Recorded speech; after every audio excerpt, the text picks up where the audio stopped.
Hello，大家好啊！歡迎收睇羅湖天地。今日請到羅家聰博士 Case 同大家傾下偈喎。Case 你好，聽唔聽到講嘢？係你好。今日開個話題咧，就討論一個問題。知道香港人咧好多係人中意儲錢啦嚇。上個禮拜先講過，話香港人咧身家啊平均400幾萬啦。咁啊，相對嚟講咧，我見到好多喺歐洲、英國、美國嘅人咧，就唔多中意儲錢嘅喎，或者咧就普遍冇乜儲錢習慣啦。當然唔係每一個人都係嘅，咁但係咧識好多人咧都係即係餐揾餐食餐餐清嘅。咁啊，你叫佢咧就打爆自己 ISA 咧都相當之困難啦。咁其實咧就點解歐美人士咧普遍嚟講都唔係好中意儲錢啦，或者咧攞錢去投資嘅咧？有冇啲理論咧、文化定係制度嘅問題咧？歐洲就主要個制度問題咧，因為佢稅重啊。你倫敦就算係低嘅啦，講緊1/3稅至一半到啦。我諗好多加唔到半嘅，1/3、4成到啦。如果你去到北歐好多6、7成嘅，即係再高啲仲有啊。所以如果你咁樣嘅稅率咧，其實邊個想儲錢啫？邊個想揾錢啫？唔想揾都儲唔到啦。揾出都係俾政府係嘛？政府幫你儲啊嘛。所以喺咁嘅制度之下，大家都冇乜興趣做嘢啦，冇乜興趣使錢。咁呢啲經濟體你發覺啊，稅率高嗰啲啦，6、7成稅嗰啲北歐國啊，冚唪唥都低增長㗎。嗰啲經濟增長都係0啊、1啊，即係人口增長又低，樣樣都又慢又立嘅。咁你要有活力咧，咁你又要稅率相對低嘅，相對低嘅時候，大家先有動機揾錢，咁先揾到錢先有儲噶嘛。美國咧就佢個文化本身咧就係啲錢咧就唔係揾翻嚟嘅，嗰啲錢係印出嚟嘅。你冚世界同佢買嘢咧，佢就印錢同你買，即係美國人已經本身係有呢種基因，佢有呢種即係心態，即係根深蒂固嘅，所以對佢嚟講，錢係唔需要儲嘅，印就有噶啦。即係攞 credit 嗰度走去攞冇再算啦，政府會搞掂啦，佢到時就會印出嚟噶啦。爆煲咪爆煲，政府要印錢噶啦。總之嗰個位唔夠就會印就有噶啦，係咪？咁而家印就有啊，使乜儲啫？係咪？咁啊，呢個咧真係同稅制好有關係嘅，而且咧其中一個好大唔同嘅地方就係香港咧，其實你賺錢咧，即係打工嘅錢就要交薪俸稅啦。咁但係咧，如果你被動收入咧，咁就只係有個物業稅啫。咁啊，如果你話買股票投資啊，因為有股息啊、資本增值咧，都係唔使另外納稅嘅。咁但係咧，英國啊、歐洲大部分地方被動收入咧都係要納稅啊。咁所以咧，儲得越多錢嘅話，被動收入就越高啦。咁納嘅稅咧就越多喎。咁其實係咪個稅制都導致大家不如咧啲錢使咗去算啦，即係儲咁多嚟把鬼咩？係咪？其實係咪一個好重要嘅原因咧？以我觀察咧，嗱，我又冇好認真咁去做文獻搜尋，但係以我觀察咧，如果個稅率唔係荒謬嘅高咧，就照計就唔大影響嘅。即係如果香港嚟講，你都唔可以話冇稅嗰啲低啲點解啫？咁你低稅啊，譬如香港咁樣低稅，同你去到有啲地方真係免稅，譬如喺離岸啊、杜拜，你去嗰啲免稅，咁其實係咪差好遠咧？又唔係差好遠。咁但係你一過咗某一個 threshold 咧，即係我會話大概可能，即係通常個稅去到幾多，你會割咧2成啦、1/3啦，即係去到5分之一、4分之一、3分之一，你都呢啲 level 開始會割嘅。咁所以任何嘢都係嘅，譬如舉個例，你打 VAT 咁樣，如果你打10個以內，其實好多都唔割嘅，你好多國家都打噶啦。咁你英國打到20個，你開始 feel 到有啲唔同啦。你再重嘅話咧，就會有分別。佢個稅總係冇乜關係嘅，你乜嘢嘢都可以收稅，但係問題就係你乜嘢嘢，如果你收個稅率講緊去到5分之一、4分之一、3分之一或以上嘅時候咧，大家就會覺得肉赤嘅時候，一個行為就會改變。咁所以其實個稅率係 matter 嘅。咁咪都調翻轉咧，有啲人就話：喂，中國人啊、香港人啊，儲咁多錢咧，其實係咩個好事嚟嘅咧？即係儲蓄率太高咧，有啲人認為咧對經濟不利喎，係咪咁樣睇法㗎？呢個同啲即係宗教或者文化嗰個價值觀有啲關係嘅。如果你將你嗰個即係基本單位定義為個人嘅，譬如歐美嗰啲崇尚個人主義 individualism，咁你喺個人嘅層面嚟講，就即係你唔需要留俾下一代啦，係咪？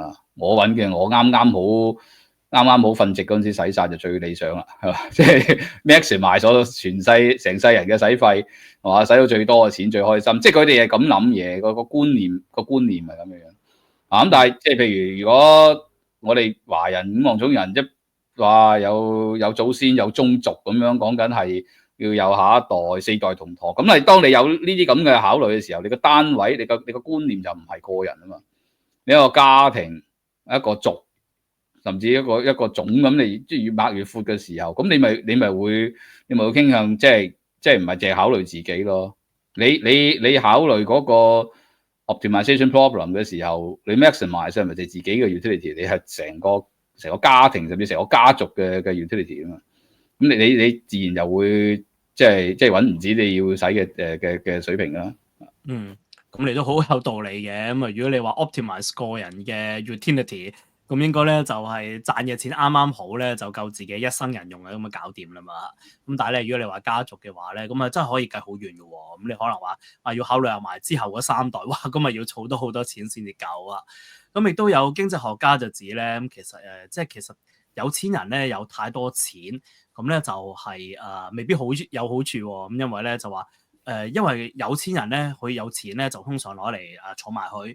或者攞去投資啦，咁啲錢咧就會推高咗啲樓價或者股票嘅價格，對於個整體社會經濟咧未必有好大嘅作用。反之咧，假如咧即係將有錢人啲錢咧分配俾一啲窮人嚟講咧，咁窮人佢冇辦法啦，點都要使咗佢啦。咁所以咧就反而對促進經濟嘅係有幫助，因為至少個消費多咗啦。其實咁樣講咧，係咪都有啲道理喺度咧？兩邊都有啲道理。如果你唔幫啲窮人，個社會過分嘅懸殊，咁使得起錢嘅人個比例就相對細，即大部分比例嘅人都窮到窿嘅，咁即係你成個經濟就睇大部分嘅人嘅行為噶嘛，大部分嘅人嘅行為都係使唔起錢嘅，咁自然成個經濟都差啦。咁但係如果你下下劫富濟貧嘅，總之你逢係窮嘅，我就派啲錢俾你使，咁你邊個翻工啊？仲邊個走去做生意啊？個個都攤大手板攞啊，係咪？即係呢個又係一個誘因問題，所以你中間究竟有幾多機制去防止呢種咁嘅道德危機？so far 都唔太多咯。即係你窮人一定要救佢，就算你話唔係從經濟嗰個角度講，用人道立場你都會救佢。咁但係窮到幾多先要救？窮到唔係幾多又唔救，咁呢度其實又冇一條 formula 嘅。係嘛？即係變咗即係我諗經濟學嘅假設就係大家都 competitive 啦，大家都係一個相對 comparable 嘅 size，咁就比較理想嘅。咁但係實際上喺個資本主義就唔係咁樣。當容許你可以累積財富、有私有產權嘅時候，咁你有錢就自然會揾越多啦。錢揾錢就容易過用努力去揾錢，用人嚟揾錢噶嘛。咁資本家即係 by construction 喺呢個制度之下就會越做越大，貧富懸殊係必然嘅，所以咁亦都正係因為呢班資本家做到夠大，個經濟先會好嘅。你睇下全世界經濟好嘅地方，都係有呢啲資本家，都係貧富懸殊。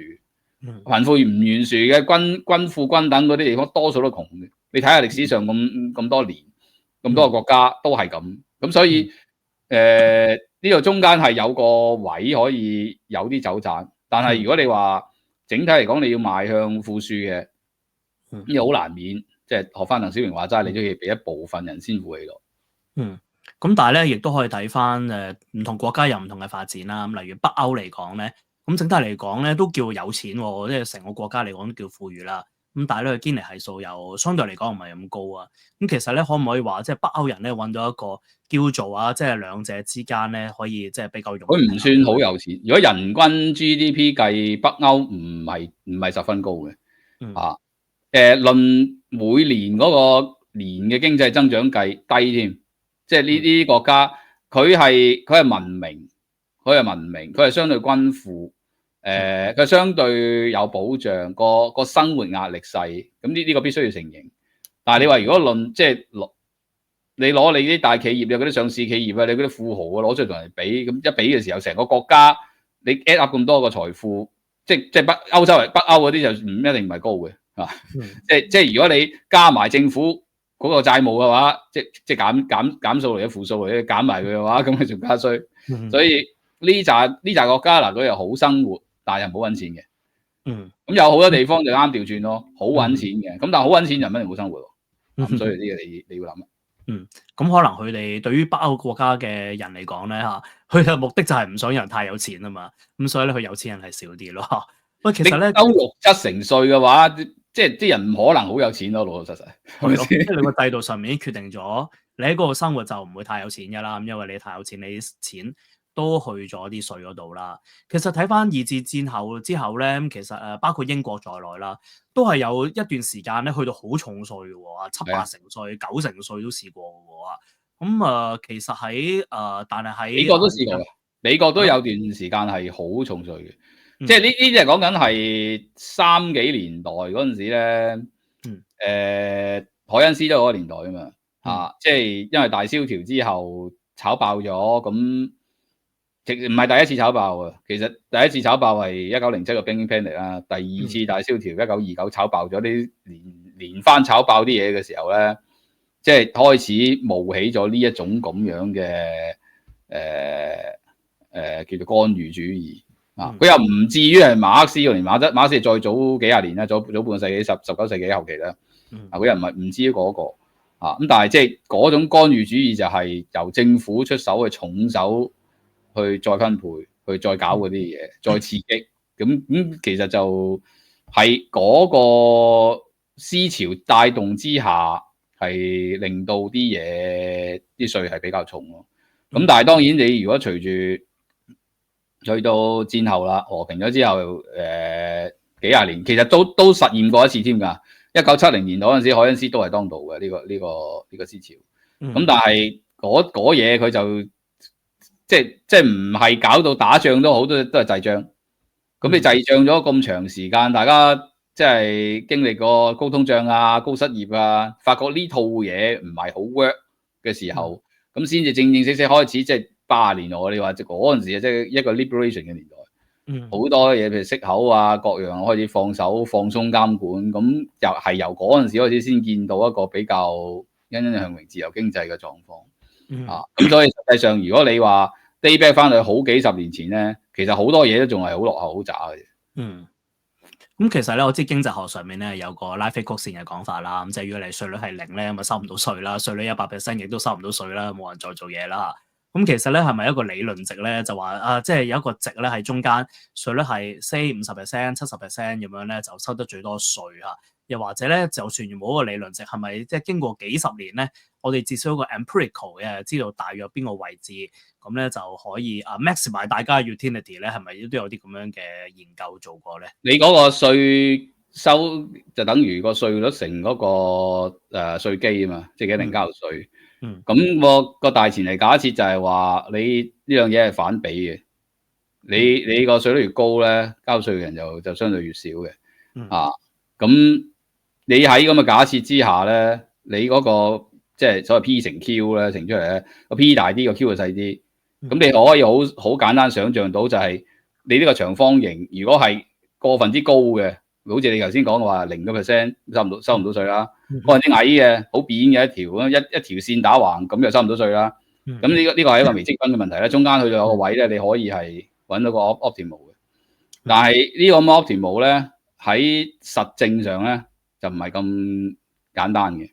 因為我實證上咧，我都攞過我以前我諗我10年8年前嗰陣寫咗文章，係攞過美國嗰啲稅率咧將佢個稅基同個稅率畫一條 curve 出嚟。佢係 highly nonlinear，即係相當唔均衡嘅，中間係有啲 ups and downs，係好奇怪嗰條 curve。咁所以嗰條實際嘅 curve 咧就唔係 lava curve 咁嘅款嘅，就唔係一個倒 U 型。咁呢啲係話俾你知，就係有好多時你即係整咗個稅出嚟啦，咁你諗住加咗稅率嘅加稅率嘅啫，你又會收多啲稅，實際上又唔係。實際上加多啲稅，你可能有辦法收多啲稅率，但係你加得太多嘅時候，啲友又會走去避。咁你即係避咗稅嘅時候，咁啊直頭成條 curve 可能都唔啱用。咁我諗呢個情況咧，其實喺民間嚟講咧，嗰條 curve 咧就 smooth 啲。如果你一去到 corporate 嘅話咧，即係你咁加稅，成間遷拆即係搬去離岸，唔鬼喺度做，係咪？即係你會想像到嗰個情況唔係一個 single variable 咁簡單，係好複雜。當你件事好複雜嘅時候，你點樣可以即係咁簡單話，我就揾到個 optimal，我就收嗰個稅率就 OK 咧？係啊，咁同埋咧，而家都仲有好多因素啊，有避稅天堂啦嚇，又有啲 trust 啊，好多唔同嘅嘢啦。咁所以咧，真係唔係咁容易咧，有個答案喺度啊。今日講到呢一度啦，麻煩大家臨走之前咧，撳翻 like 先。如果仲未訂閱胡思頻道，撳翻個訂閱掣啦。另外，大家如果對於買包租有興趣咧，可以上翻 ips.husi.pro。拜拜。